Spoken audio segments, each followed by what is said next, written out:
ये लो ठीक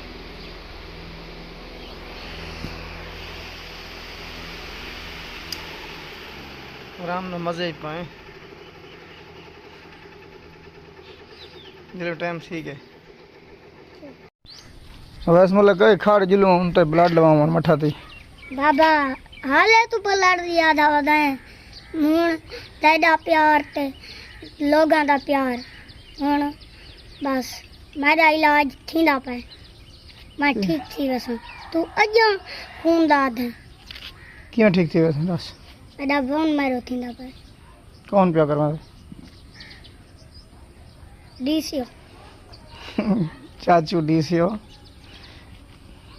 आसिफ अली डोगर साहब ते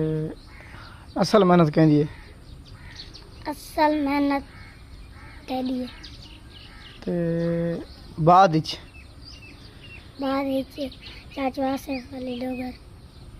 हाँ चाचू आसिफ अली डोगर तो पहले जै पूछाई है वीडियो होते हैं जै देखते बकरी कौन है भी चाचू डीसीओ लिया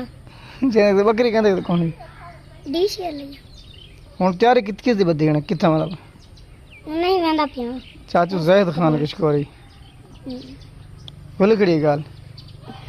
हूँ कितना तैयारी बदी टेस्ट करवावन वेंदे पे कितना इंडी तो बात इंते किंते भजावा ना यो बात खैर अल्लाह खैर के जुलूं